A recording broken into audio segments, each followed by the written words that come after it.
Take care, Anna. Thank you for coming back. First I'll talk to you about the food. We're members of the Food Bank of the Rio Grande Valley. They're up in the farm. We have to follow the regulations, and they're mostly regulations from USDA. And they give us an area of Brownsville. And the area of Brownsville that we serve is our parish. Our parish borders is what we use. So that's very strict. If they happen to be out of our area and they come here and they're hungry, we give them food one time and then we refer them to wherever area of town they belong. So the city is divided into different, and it's not necessarily parishes, because some, like the Presbyterian Church has a food bank, the Episcopalian Church, and Calvary Baptist. So there's different organizations that have them, so we're separated.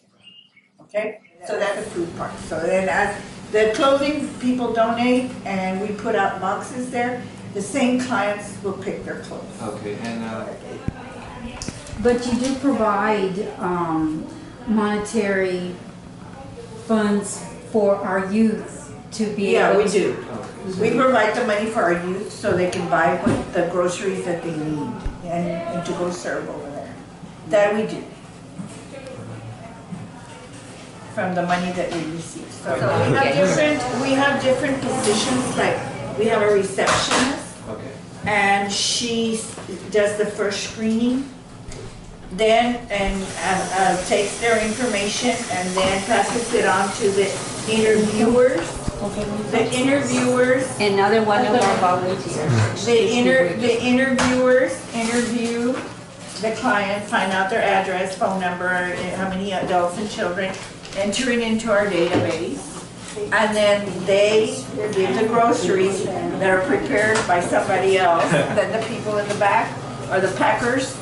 And then we have the storeroom, the men in the storeroom that lift up the big boxes and label and put everything on the shelves and so forth. So we have an organization of volunteers, and our volunteers have job descriptions.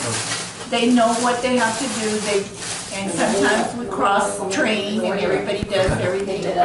So we do, but they're all volunteers. Oh, okay, so we're not paid employees. So you guys work for, you guys work for the community, like for St. Mary's, and you just like help out? Okay. We volunteer. It is that, you know, as Catholics, you're supposed to kind of use our talents. Yes. And whatever we can. Yes. Well, some people teach, some people are Eucharistic ministers, some people. Well, our ministry is to help them.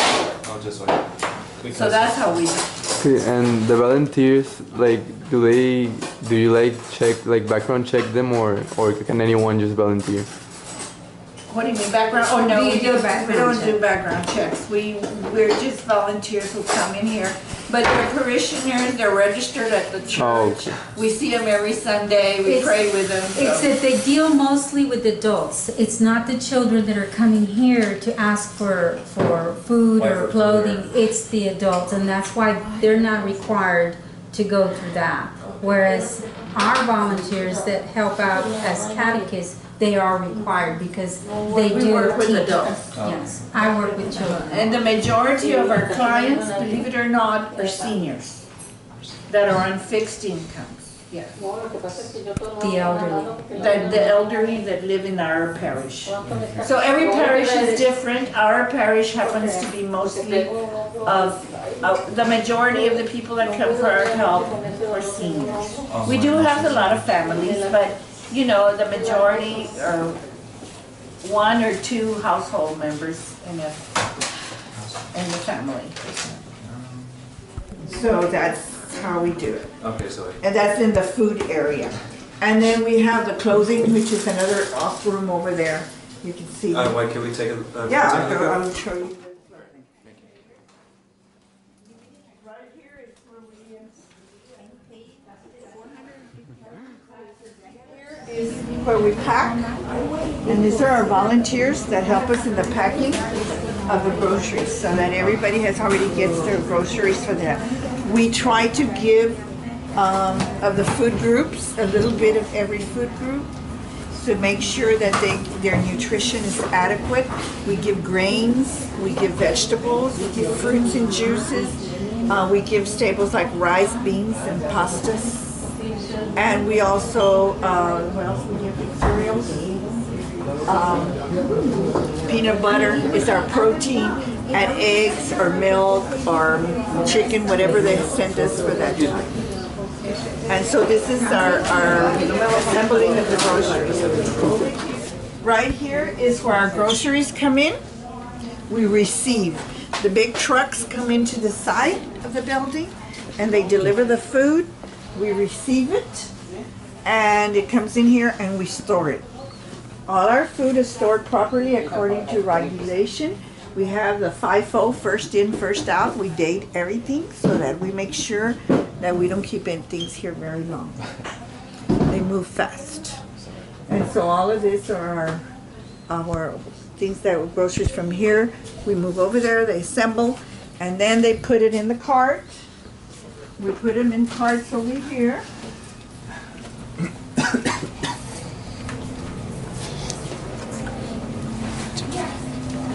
And they take their cart to their car, they unload everything, and they bring us back. And we start the system, the process again. Over here is Sister. You can take a look at this. These are some students for St. Joe. This is another of our component of our works of mercy. And here's where we have our clothing. And we keep it in bins. And we have niños, hombres, y mujeres. And this they put out there, and the people pick the clothes that they want. If they're in need. So then we have blankets. We have for children also toys, if they give us some toys. We have diapers, if somebody gives us the diapers for adults, mostly are in need of diapers. Or wheelchairs, the people donate walkers, we keep them here for people in need. No, only on Tuesdays and Fridays. Only on Tuesdays and Fridays?